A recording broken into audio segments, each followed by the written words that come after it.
Bon, Marc, ça a été un sacré run depuis le début là. C'est quelques vidéos qu'on a faites pour ce module de formation. Je suis assez content de tous les partages qu'on a fait. Je sens que vraiment on est arrivé à toucher aux aspects essentiels qui font l'émergence du leadership authentique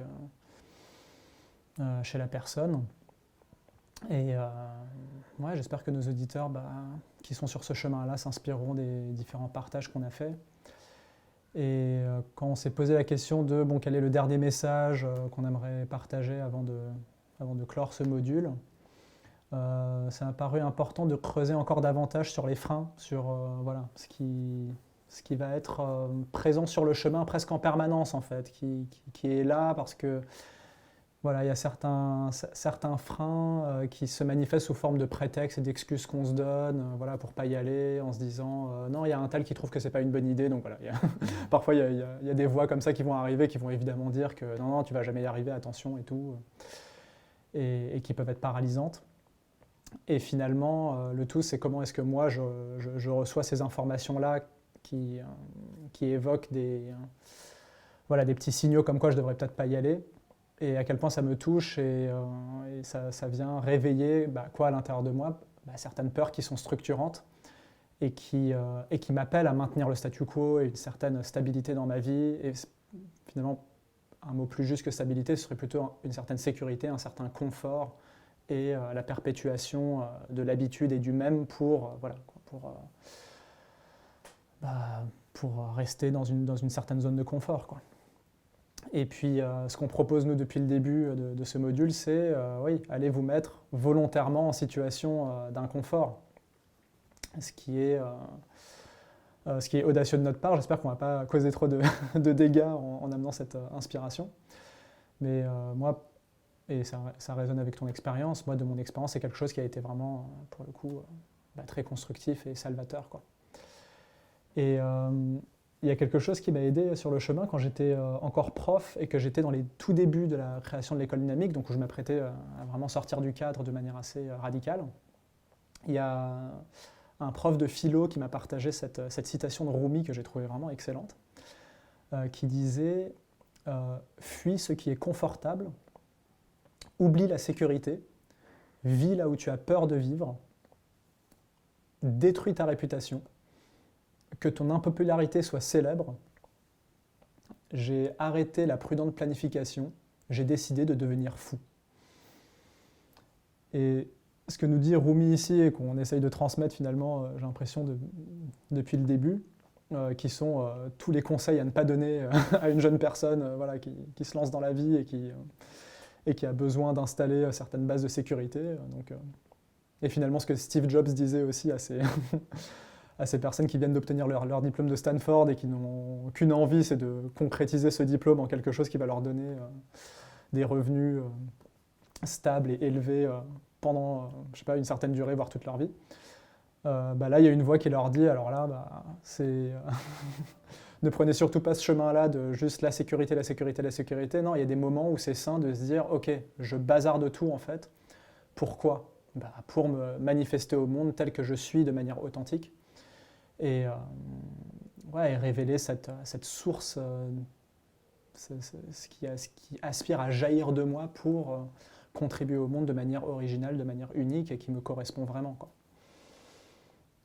Et ce que j'adore dans cette citation de Rumi, c'est qu'elle révèle vraiment les deux peurs les plus fondamentales quelque part pour moi, qui sont l'une qui est plus d'ordre matériel et l'autre qui est plus d'ordre émotionnel, philosophique, enfin plutôt émotionnel, j'ai envie de dire, affective.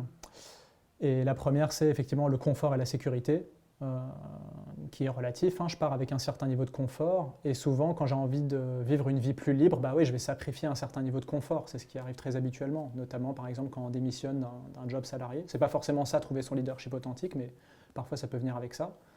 Oui, là, je réduis mon niveau de confort et de sécurité. Et puis, et cette deuxième peur fondamentale, c'est celle de qu'est-ce que va penser mon entourage, mes parents, enfin, comment est-ce que ça va être reçu de l'autre, le fameux quand dira-t-on, oui, je risque de devenir impopulaire. Oui, forcément. Moi, par exemple, quand je suis devenu prof, j'ai fait un choix qui était forcément clivant. Il y avait le camp de ceux qui trouvaient que c'était une idée mais complètement folle mauvaise pour moi en fait. Et mon père notamment qui a réagi en disant mais attends c'est pas possible, tu vas diviser ton salaire par 5, tu avais quand même un poste d'influence assez importante dans la direction générale de grandes entreprises qui produisent des biens et des services pour des millions et des millions de personnes. Et là tu vas devenir prof pour contribuer à la vie de 25 élèves. Enfin c'est complètement délirant comme écart d'influence et de contribution au monde. Et donc bien sûr qu'il va y avoir des voix dans ce sens-là. Bon, plein de personnes qui vont, qui s'en fichent, qui sont en mode chacun fait sa vie, et d'autres qui vont être même dans la célébration, qui vont être très positifs et dire waouh, enfin quelqu'un qui voilà quoi, qui s'assume et qui va vraiment faire ce qu'il veut et tout ça, et qui va ne pas faire ce qu'on attend de lui et correspondre à certaines conventions, et qui va vraiment suivre son propre chemin. Génial quoi.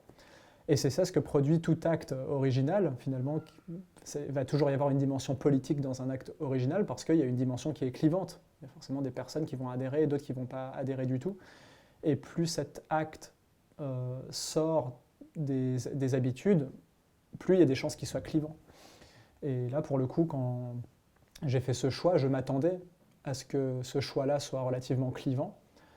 Et donc si je devais m'arrêter à la première personne qui disait ah, « Attends, je questionne quand même le choix que tu es en train de faire, waouh, tu vas quand même perdre un certain salaire et tout ça », et si à cette première personne-là, je me disais « Ah ouais, mince, il a raison quand même, c'est vrai que ça fait peur, je vais perdre en sécurité et tout », oui, j'irais nulle part. Et vu que je m'attendais à ces réactions, je veux dire, ma psyché était prête à ça. Et par exemple, là où j'aurais pu réagir en étant scandalisé par rapport à mon père, je veux dire, j'aurais pu réagir en disant « C'est quoi ce dénigrement du job de prof ? C'est un rôle très noble dans la société.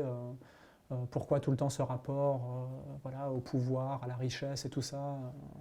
Voilà, il y a d'autres manières de voir le monde. Bref, j'aurais pu rentrer dans une sorte de confrontation.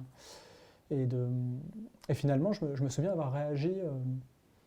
finalement, sans grande réaction, j'ai juste accueilli ce qu'a dit mon père à ce moment-là et j'ai fait « Ouais, bah je m'attendais un peu à ce qu'il y ait des gens qui pensent ça comme ça et c'est ok en fait. Clairement, je ne vais pas arriver à convaincre et à satisfaire tout le monde dans cette histoire. La priorité, c'était là, moi, mon flow, enfin, qu'est-ce que j'aspire à être, où se trouve mon bonheur. Voilà, j'étais hyper focalisé en fait dans cette direction-là que je trouvais être vertueuse et saine et il n'y a rien qui pouvait ébranler ça quelque part. Et si je réagissais aux propos de telle personne de mon entourage ou telle autre, c'est que quelque part, je n'étais pas complètement sûr de moi à un endroit. Donc ces personnes-là, c'est d'ailleurs génial ce qu'elles font, c'est qu'elles viennent tester la solidité finalement de ce nouvel engagement qu'on prend dans notre vie. Oui, si à la première réaction, finalement on se réaligne avec le statu quo, c'est qu'on n'était pas prêt, et c'est très bien comme ça d'ailleurs. Et si on persévère et qu'on est complètement à l'aise avec la nouvelle impopularité qu'on va avoir par rapport à pas mal de monde, ça veut dire que oui, il y a quelque chose de juste dans ce chemin. C'est qu'effectivement, le jour où on est prêt à sacrifier la considération, la reconnaissance, le regard des autres à un endroit, pour suivre son chemin, c'est qu'il y a probablement quelque chose de suffisamment ancré, stable et juste dans cette démarche-là. Pour revenir dans un répertoire plus franco-français, ça me fait penser aussi à la fable Le loup et le chien, qui est aussi un peu voilà, le loup et le chien, donc le chien qui montre à quel point il est heureux, il est content, machin, et le loup qui arrive tout maigrichon et tout, et il dit putain, ouais, c'est vrai que t'as l'air en pleine forme et tout ça, et puis au bout d'un moment, le loup prend conscience que le chien a une laisse qui l'attache. Et le loup est là, outré, en disant « Mais non, mais je me tire direct, moi, en fait. Ouais, j'ai moins de confort, mais en même temps, j'ai la liberté, quoi. » Et c'est vrai que passer par le leadership, incarner son leadership authentique, à un moment donné, ça peut donner l'impression de sauter dans le vide. Et chacun va le manifester différemment. Ça ne veut pas forcément dire que la personne va devoir quitter sa boîte, quitter son confort à 100%, mais intérieurement, en tout cas, ça peut donner cette impression. Rien que le fait de se montrer tel qu'on est, à un moment donné, ça peut générer certaines peurs, on peut se confronter à certaines peurs. Moi, ce que j'aime bien aussi partager, c'est cette notion de prendre conscience de ce qu'on ne veut plus voir dans le monde, en fait. Et ça, je trouve qu'en France, on a été hyper bien formé à l'esprit critique, ou plutôt parfois à la critique. Mais voilà, comment voilà, qu'est-ce que j'aime pas, pourquoi j'aime pas. Et voilà, avec des Français, je trouve qu'on peut très facilement aller assez loin dans les raisonnements de voilà, pourquoi la société ne fonctionne pas, pourquoi ma compagne abuse, pourquoi, etc. Et en fait, cette capacité qu'on a à nourrir un raisonnement très poussé voilà, de ce qu'on n'aime pas, ça peut être un atout. Ça peut être un atout, mais dans certaines conditions, c'est-à-dire, moi je dirais, justement, est-ce qu'on est capable à partir de ça, de construire quelque chose en fait, d'aller de l'avant, d'agir. Et pour pouvoir agir, justement, c'est voir peut-être les excuses qu'on se donne pour ne pas agir. Et donc tu parlais des peurs, et en fait, fondamentalement, souvent les excuses qu'on a sont liées à des peurs en fait. Donc c'est aller voir ces peurs. Qu'est-ce qui fait que quelque part j'agis pas alors que je suis aussi critique de la société, de mon boss, de ma compagne, etc. Et moi, effectivement, si je reprends un peu mon histoire, ça faisait longtemps en fait que je savais que j'étais profondément passionné par les sciences, voilà, avec ma famille passionnée de génération en génération et des scientifiques. Et le côté, voilà, comprendre le monde, comprendre comment fonctionne l'intelligence, même cet édifice scientifique en fait qui est juste magnifique, et tu vois tous les petits axiomes à partir duquel on peut créer tout ce champ intellectuel qui permet de modéliser, d'appréhender la réalité. Je trouve ça fascinant et j'ai énormément de respect pour tous les scientifiques qui ont contribué à ça. Et en même temps, je sentais que moi ça ne me correspondait pas en fait de faire une carrière de scientifique en tant que tel. Je sentais que quand je voyais, tu vois, plus tu gagnes en ancienneté dans les carrières de scientifiques, plus en fait tu fais des demandes d'argent et de l'administratif, donc tu perds complètement contact parfois avec l'expérience. Donc ça, je me disais, mais juste c'est un non-sens. Et puis le moment où justement tu es au cœur de l'expérience, tu es doctorant. Et en fait, en étant doctorant, le problème auquel j'étais confronté, c'est que tu dois écrire 180 pages, voire parfois 250 pages que personne ne va lire, quoi. Et j'étais vraiment, là, ça ne me correspondait plus en fait, du tout. Donc j'étais très très critique pendant très longtemps, mais ça restait très intellectuel et ça ne se concrétisait pas dans mon corps en fait. Tous les matins, j'allais au laboratoire et voilà, j'étais juste en bad en fait quelque part. Et à un moment donné, quand je suis allé voir ce qu'il y a derrière ces critiques, que je me suis rendu compte qu'effectivement il y avait des excuses profondes en fait, parce qu'il y avait des peurs chez moi, notamment la peur juste de si je sors du laboratoire en fait, j'ai pas de thèse, j'ai pas de doctorat, j'arrive dans le monde du travail. Je suis complètement hors cadre et en fait, à un moment donné, mes parents, ma famille, qui est une famille plutôt à tempérament angoissé, à un moment donné, ça va rejaillir et je ne saurais pas me débrouiller en fait. Et une fois que j'ai compris que c'était ça le truc fondamental, je me suis dit, ok, je vais travailler là-dessus en fait, tout simplement. Et donc par rapport à cette vidéo sur la stabilité, ça a été pour moi, c'est clé de me dire, ok, comment je deviens de plus en plus stable. Et une fois que j'ai atteint ce niveau de stabilité, qui faisait que non seulement j'étais hyper résilient, mais aussi épanoui au quotidien, là, je me suis dit, ok, c'est évident, en fait. La critique, je peux la garder, mais je vais construire quelque chose avec ça. Et donc, cette construction, c'est, pour moi, de me situer, si tu veux, dans cet écart que je vois entre les laboratoires scientifiques et la société. J'ai l'impression que c'est comme s'il y avait un gouffre, en fait, entre ces deux mondes. Et finalement, il y a besoin de gens qui maîtrisent un minimum les sciences, mais en même temps qui sont très au contact de la société. Donc, finalement, je prends ce rôle-là, quoi. Et quand tu as fait ce choix de rompre, comment finalement ont réagi tes parents et comment tu as réagi à cette réaction ? C'est une bonne question. Effectivement, au départ, c'était vraiment genre, il faut aller jusqu'au bout, ce qu'on commence, il faut le finir, donc finis ta thèse, oh là là. Puis c'était... ils avaient peur parce qu'ils se disaient... ils ne connaissaient pas en fait vraiment le monde de l'entreprise en dehors de l'aspect plus fonctionnaire, de l'aspect recherche. Et donc, il y avait ce truc de sans certains diplômes, tu vas pas y arriver, quoi. Au départ, c'était ça. Et puis après, j'ai regardé la liste de diplômes que j'avais et j'ai fait non mais c'est pas crédible ton argument. Enfin, j'en ai déjà trop, j'en veux plus. Enfin, genre c'est bon, arrêtez avec ça. À un moment donné, j'ai presque 30 ans, c'est terminé, quoi. Et en fait, il y a eu un switch à un moment donné quand ils ont compris que j'incarnais vraiment ce truc-là, que c'était pas juste des critiques en l'air intellectuelles, mais que ça devenait vraiment un truc que j'incarnais. Là, il y a eu un switch en fait où ils se sont dit mais ouais, en fait, c'est aussi à nous d'accepter qu'en fait, il n'a pas le même chemin que nous. Il n'a pas le même chemin que nous et c'est ok en fait. Et quelque part, je pense même qu'il y a une partie d'eux qui s'est retrouvée là-dedans en fait. Je sais que mon père, par exemple, donc a brillamment réussi dans la physique quantique. Mais il y avait une partie de lui, quand il était plus jeune, il était passionné d'électronique en fait. Et il aurait voulu, je pense, faire une carrière aussi peut-être plus en lien avec l'électronique. Il est très manuel, très mécano, il est hyper bon là-dedans, c'est un peu un inventeur de génie, tu vois. Et en fait, il n'a pas vraiment pu aller 100% dans ce truc-là, parce que justement, il y avait la contrainte de la famille. Et donc, je pense que ça lui a fait quelque part, ça lui a fait aussi du bien de se dire, putain, ouais, il y en a, ça y est, quoi, il se lance, et en fait, ouais, il y a une partie de lui qui s'est lancée avec moi, quoi, j'ai l'impression. Donc ça, c'était vraiment cool. Et donc, ouais, là aussi, on se retrouve face aux peurs qu'on peut avoir et aux projections qu'on peut avoir sur notre entourage. On se dit forcément, nos parents vont pas nous laisser faire ce qu'on aime, ou alors notre compagne, notre boss, etc. Et en fait, parfois, c'est des projections. Et juste, si on incarne vraiment les choses, non seulement à travers une critique, un non clair, mais aussi une vraie initiative, des vraies propositions de changement constructif, et ben parfois, juste, on se rend compte que la personne est hyper heureuse de contribuer à ça, et peut-être pas dès le départ, mais en tout cas au bout d'un moment. Et aujourd'hui, j'ai l'impression vraiment, finalement, la fierté, ils l'ont d'autant plus en moi, en fait, en se disant, mais il vit sa vie, ce mec vit sa vie, quoi. Alors j'aime beaucoup cet éloge que tu fais de dire non.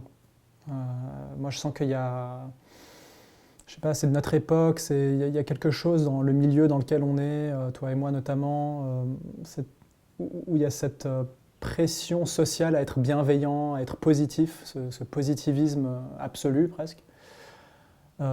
Et qui est très crispant pour moi, parce que moi j'ai une personnalité qui est du genre à être pas mal en colère parfois, et avec un besoin d'affirmation par rapport à quelque chose que je ne veux pas vivre et auquel je dis pleinement non, et pour me dire pleinement oui à moi-même. Donc moi, de ma perception, dire non, c'est quelque chose de très positif en fait. Et il y a cette injonction à ne pas dire non, à ne pas être contre, et à toujours être positif et constructif. Et pour moi, c'est sacrifier une énorme part de l'humanité et de la réalité que de dire il ne faut pas dire non. Pour moi, c'est du et. Oui, je dis non et je dis oui en même temps, en fait. Et pour donner un exemple concret, à un moment donné, j'ai eu besoin pour retrouver mon intégrité psychique personnelle de dire non globalement au monde de l'entreprise. Et c'est vrai que c'était très radical, mais ça ne veut pas dire que le monde de l'entreprise est mauvais dans l'absolu. C'est que vraiment, je le vivais mal, et je n'avais plus envie de le vivre. Je trouvais le monde de l'entreprise relativement hypocrite, je trouvais que oui, tout le monde venait avec son masque, en fait chacun aspirait à quelque chose de complètement différent. Je pense que globalement, c'était le rêve d'enfant de personne que de se dédier à générer du profit pour des grandes entreprises et mettre complètement tout son être au service de cette cause-là. Et je trouvais ça absurde ce qui se passait, je trouvais que c'était très dissonant, enfin c'était... Oui, il y avait quelque chose de malsain, de malade pour moi qui était en train de se passer là. En tout cas, moi, je réagissais assez fort à ça. Et pour moi, c'était un non clair et fort. Et j'avais le sentiment que c'était définitif par rapport à cet univers-là. Et pour dire oui à quoi ? Oui à moi, oui à mon flow, à vivre passionnément, à vivre ma liberté, à chercher mon propre bonheur. Et ça pourrait avoir l'air égoïste, mais je pense, comme j'ai pu le dire auparavant, pour moi, non, c'est se mettre dans cette disposition d'esprit, c'est aussi permettre au reste du monde d'être dans cette posture individuelle, de chercher son propre bonheur et d'arrêter de se sacrifier personnellement pour une cause qui nous échappe et qui est probablement malsaine pour tout le monde. Et donc ça a été un gros non pour dire oui à un certain chemin de vie. Et puis une fois que j'étais devenu prof et que je pensais que j'allais faire toute ma carrière là-dedans et que j'avais même annoncé ça un peu au monde, que je m'engageais dans cette voie probablement pour des dizaines d'années, il y a cette... il y a ce truc qui peut être perçu par les autres comme une sorte d'instabilité, de quelqu'un qui change d'avis tout le temps et tout, de finalement 2-3 ans plus tard dire non, finalement le monde de l'éducation et tout, c'est acheté, c'est nul. Et c'est ce que j'ai fait en fait. Et c'est vrai que là, notamment, il y a eu des personnes de mon entourage qui ont dit Ramin, en fait, il n'arrête pas de changer d'avis, il n'a eu qu'une cohérence. Alors que pour moi, le puzzle à l'intérieur de moi était extrêmement clair. Non, j'ai vécu une certaine expérience de vie qui m'a fait prendre conscience de certaines choses. Et c'est tout à fait ça, à un moment donné, de dire ouais, mais j'ai cru en fait à un certain truc.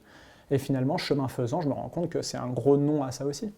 Et c'est vrai que j'ai émis un non très radical au système éducatif conventionnel et à l'éducation nationale, qui là a été un non qui a été reçu de manière encore plus crispante par beaucoup de monde, parce que la grande majorité des parents inscrivent en fait leurs enfants dans une école relativement conventionnelle, avec des leçons, des cours, des notes, des évaluations, tout ça. et surtout en premier lieu des classes d'âge, un programme et un emploi du temps, ça c'est quasiment partout que les enfants vivent de cette manière-là. Et moi je me suis permis de dire oui, tout ça c'est de la merde.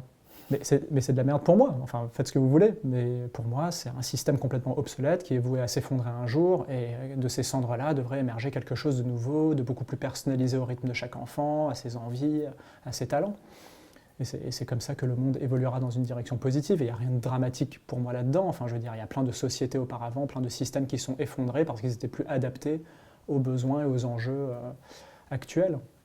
Et pour moi, le modèle éducatif que je propose, il est bien plus adapté au XXIe siècle que le système actuel, qui est pour moi une vieillerie du XIXe siècle. Et j'ose le dire et l'assumer, et j'ose du coup être contre, de manière assumée, l'éducation nationale et tout ce qu'elle représente. Et c'est OK, on peut cohabiter en dialoguant et puis en s'acceptant les uns les autres dans nos oui, dans nos non. Et ça en revient à une question de chaque individu a son positionnement propre par rapport à l'univers dans lequel il évolue. Et je trouve finalement, moi, ma radicalité et ma voix contre complètement compatible avec le système. Et d'autant plus que ce que j'essaye de faire, c'est pas juste effectivement d'être critique et de prêcher quelque chose sans rien incarner derrière. Effectivement, je m'efforce à créer tout un univers alternatif à côté pour montrer que mon nom, c'est vraiment pour dire oui à quelque chose d'assez cool en fait, quoi. Il y a des enfants qui grandissent dans la joie, dans le bonheur, et puis qui développent plein de compétences et qui sont très satisfaits de leur vie et de leur métier après, quoi. Donc finalement, on poursuit quand même tous au final le même objectif, c'est comment permettre à chaque enfant d'évoluer et puis d'acquérir l'autonomie et les compétences dont il a besoin pour vivre dans cette société telle qu'elle est, et puis pour apporter sa pierre à l'édifice et d'ailleurs faire évoluer la société dans une direction encore plus désirable. Donc pour moi, il y a un mécanisme qui est en jeu, qui est un peu toujours le même dans l'entrepreneuriat. L'entrepreneur, finalement, il arrive avec une sorte de frustration fondatrice, qui est très motrice, en fait, qui a une super énergie. La colère, finalement, donne de l'énergie pour s'affirmer et créer quelque chose. Et donc, il y a la frustration vis-à-vis de l'ancien, et une connexion à sa source profonde qui est « Ok, c'est quoi ce à quoi j'aspire, c'est quoi ma vocation dans ce monde ?» Et puis, c'est laisser l'espace pour permettre l'émergence d'un avenir plus désirable. Et je trouve que ce mouvement-là est déjà quelque chose qui est très connecté au vivant. Et je trouve que toutes ces étapes-là sont saines, et que si on se focalise uniquement sur l'aspect oui, et constructif et créatif, j'ai l'impression qu'il y a tout un pan qui est occulté, qui est bien là et qui est bien réel, qui est celui de la colère, de l'affirmation et de dire non à quelque chose, quoi. Donc merci d'avoir amené cet aspect-là dans cette vidéo de clôture. Ouais, ce que j'aime beaucoup dans ton partage, c'est justement que effectivement, incarner ton leadership authentique, c'est passer à un moment donné par de la colère, affirmer un non et une certaine radicalité en fait. C'est-à-dire que c'était pas juste que tu balayais un certain prof qui n'était pas agréable, mais c'était vraiment genre tout le système en fait qui ne te parlait pas. Et ce que j'aime beaucoup en fait dans ton approche, parce que si c'était juste balayer du revers de la main quelque part, pour moi il y aurait ça inviterait à creuser, mais qu'est-ce que ça cache derrière? Et je trouve que ce qui est chouette, c'est que justement tu t'es rendu compte qu'en fait avant tout, ça cache qu'il y a une aspiration à toi qui n'est pas satisfaite. Et du coup, cette aspiration, en réalité, derrière, il y a de la construction. Et ce que je trouve chouette, c'est que justement, tu as construit tout un monde, en fait, tout aussi complexe et riche, en fait, que ce que tu avais détruit, enfin, tu vois. Et donc, quelque part, je trouve qu'il y a une forme d'équilibre. Et là où je pense que c'est important pour les auditeurs, c'est le leadership authentique, ça ne nécessite pas forcément des noms aussi radicaux. Et en même temps, d'avoir cette capacité en fait, à dire où est-ce que je ne suis plus en accord en fait, avec le système, c'est primordial. Et notamment, c'est primordial pas simplement à l'échelle individuelle du mal-être personnel, de ne pas être dans le bon système, mais même à l'échelle collective. On voit, bien sûr, sur les enjeux climatiques notamment, quand tu as 99% des chercheurs sur le climat qui nous disent en fait c'est l'alarme, là, il faut vraiment changer les choses, et que derrière tu vois que en fait il y a une énorme inertie, en fait ça change très très doucement, voire clairement pas assez vite en fait par rapport aux prévisions. À un moment donné, on a besoin en fait qu'il y ait des gens qui disent non, et potentiellement que ça passe par une certaine forme de colère pour que ça soit entendu si si c'est pas assez rapide, quoi. Et donc ce non est primordial et en même temps ce non avec une construction derrière. Donc ça, je trouve ça inspirant effectivement de voir ce parcours que tu as pu mener. Ce que j'aime bien aussi en fait dans le projet, notamment de Pourg, mais qu'on pouvait aussi voir à l'école dynamique, c'est que en fait, le fait qu'on ne s'arrête pas à une critique pure du système, mais qu'on aille vraiment dans ok, qu'est-ce que ça veut dire sur moi en fait, c'est quoi ce qu'il y a derrière, ça fait que j'ai l'impression que vous arrivez à cohabiter en fait avec des gens qui ont des points de vue très différents. Il y a une vraie diversité, notamment j'étais vraiment surpris à Pourg. On arrive, il y a des villageois qui ont un point de vue sur l'éducation comme le tien. Il y en a d'autres qui sont au contraire plus en mode le Montessori c'est très bien. D'autres, même peut-être l'éducation nationale, ça ne les choque pas. Et en fait, cette richesse-là, pour moi, elle n'existe que parce que vous êtes allé voir ce qu'il y a derrière, quelles sont vos peurs en fait derrière, quelles sont vos excuses et comment vous pouvez les dépasser à votre échelle. Et donc toi, en fait, tu vis ton éducation avec ton enfant. Mais en fait, quelqu'un d'autre peut vivre une autre éducation à Pourg et c'est OK, ça ne pose pas de soucis. Et l'éducation étant en plus le sujet le plus fondamental, sur tous les sujets, j'ai l'impression qu'il y a cette puissance-là. Et donc ça, j'y vois un peu ce nouveau monde dont tu parlais, c'est-à-dire la capacité finalement à communiquer et à affirmer son nom sans que ça puisse être perçu comme quelque chose de dévastateur dans l'écosystème dans lequel on est. Moi, ce que je vois dans les accompagnements que je fais, c'est effectivement assez puissant donc, de voir quelles sont les choses en fait, qu'on n'accepte plus dans nos vies. Et dans ces choses qu'on n'accepte plus, ce qui peut être intéressant, c'est il y a beaucoup de paradigmes et d'excuses qu'on a vis-à-vis de nos parents, en fait, en se disant voilà, nos parents ne nous aimeront plus, ou alors c'est la faute de mes parents si j'ai pas réussi ça, et si, etc. Et en fait, ce que j'observe, c'est qu'en fait, si on reste dans cette dynamique-là, malgré nous, quelque part, le jour où on va avoir des enfants, on va finalement faire la même chose en fait. Et il y a ce truc qui se répète en fait on en veut toujours au père ou on en veut toujours à la mère, de ne pas avoir vécu notre propre vie, de s'être sacrifié pour ses enfants, etc. Et en fait, on répète les mêmes schémas. Et du coup, de prendre conscience, au-delà de la critique de mes parents, en fait, il y a des peurs. Et en fait, si j'arrive quelque part à faire un chemin de pardon de mes parents, juste de dire, bon, en fait, quelque part, ils ont fait de leur mieux. Et quelque part, ça m'a pas convenu, ça m'a fait du mal, j'en ai souffert, mais c'est OK en fait. Et moi, je vais tout faire pour pas faire la même chose avec mes enfants, mais d'un espace, pas de colère contre mes parents, mais plus d'un espace de compréhension qu'en fait, ils ont fait de leur mieux. Ouais. Et ils se sont déjà améliorés par rapport à leurs parents sur plein de trucs, et donc je m'améliore. Et ça, en fait, je trouve que c'est un exemple de comment on peut regarder notre passé, voir les excuses qu'on se fait, les dépasser et du coup construire un monde meilleur avec nos enfants par exemple. Et après, quand on parle d'aller regarder ses peurs, effectivement, il y a plein d'outils super chouettes qui peuvent aider, notamment tout ce qui va être autour de différents types de méditation, de pratiques là-dessus, mais aussi la maïeusthésie, si on aime bien être accompagné par un regard extérieur en fait. Tu parlais aussi d'écoute empathique dans la dernière vidéo, ça aussi, juste sortir ce qu'on a sur le cœur, ça peut être très puissant, donc avoir un regard extérieur, une écoute. Il y a tout un tas de méthodes en fait, qui permettent d'aller justement nettoyer, on va dire, toutes ces peurs, et pour après arriver plus sereinement dans ce non, dans l'affirmation de ce non, et pour pouvoir après créer quelque chose de constructif derrière. Alors tout ceci étant dit, je pense qu'il y a une dernière chose que j'aimerais préciser, mettre l'accent, mettre en conscience, j'ai envie de dire, c'est que là, on vient de donner à nos éditeurs, pendant toutes ces vidéos et même dans cette dernière, l'exemple de 2 personnes qui ont rompu de manière assez radicale avec un certain chemin de vie et qui s'en sont tracés un nouveau. Et que révéler son leadership authentique, c'est pas forcément comme ça que ça va s'incarner. Pour certains, ils ont d'ailleurs même, ça peut être même des personnes qui ont un job salarié, même professeurs dans l'éducation nationale, et qui sont déjà dans leur leadership authentique ou presque, et où ces vidéos-là qu'on est en train de faire pourraient inspirer certains ajustements, peut-être dans la posture, et pas forcément une rupture radicale avec ce en quoi croyaient leurs parents et toute la société et tout ça. Et c'est pas forcément un non radical à l'ensemble du système, mais juste à certains aspects de leur vie dans ce qu'ils sont en train de vivre en ce moment, et où il y aurait, ce serait simple pour ces personnes-là d'affirmer certaines choses qu'ils ne veulent plus voir, et puis d'aller davantage vers les choses qui les passionnent et qui les font vibrer. Et ça peut très bien continuer à être dans le cadre actuel de ce qu'ils vivent.